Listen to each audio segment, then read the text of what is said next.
Slow down. Okay.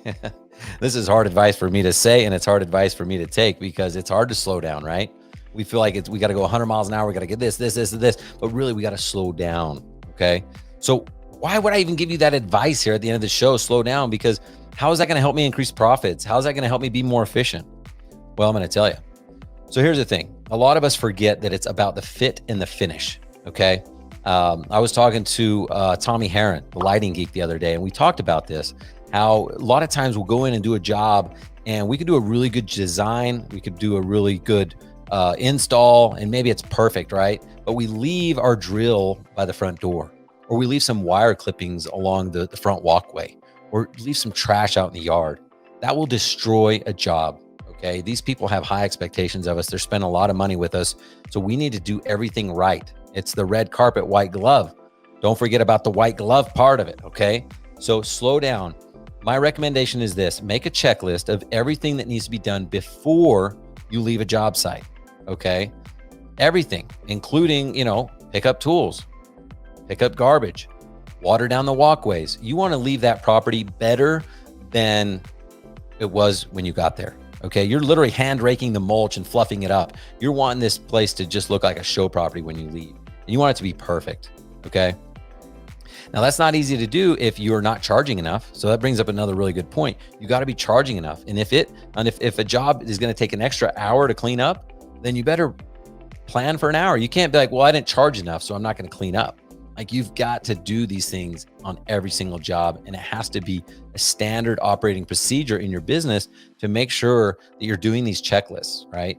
You need to charge enough to do the job the right way. You can't blame it on your customer saying, well, you didn't pay me what I wanted to. You negotiated, so we had to leave with the van door still open and stuff flying out all over the street, right? Like, you've got to treat these people like royalty if you want to get the repeat business and if you want to get a referral.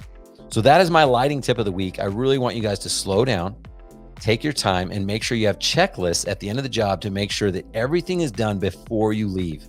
And one of those things is telling the homeowner you're going to leave. You guys ever gotten that call where you're like, hey, are you guys done? They were here and now they're not. And there's a drill sitting by the front door. And that's a true story. That happened to me. That's why I made a checklist. Okay. So do that and make sure that your guys, your team understands your culture and understands what you're about, and talk to them about who the clientele is that you're serving, right? And get them on board, because it's going to be a lot easier to get referrals and repeat business if you don't forget about the small things. It's about the fit and the finish, okay? These people are paying us a good amount of money, especially if you're following my model where you're raising your price and charging them through the roof. Well, we don't do that for no reason. We do that so we can take care of them, so that we can spend some time at the end of the day making sure everything is just right. So that is my lighting tip of the week.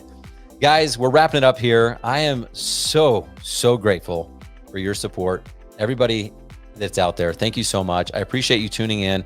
Don't forget to tune in every Tuesday at 5 Eastern here on Turfs Up Radio, where I'm going to be doing Light It Up, and we're going to do all things landscape lighting. So make sure you tune in every week. If you're not able to go, I'll have a podcast, and I'll also be live on YouTube, Landscape Lighting Secrets, and live on my Facebook at Ryan Lee Live.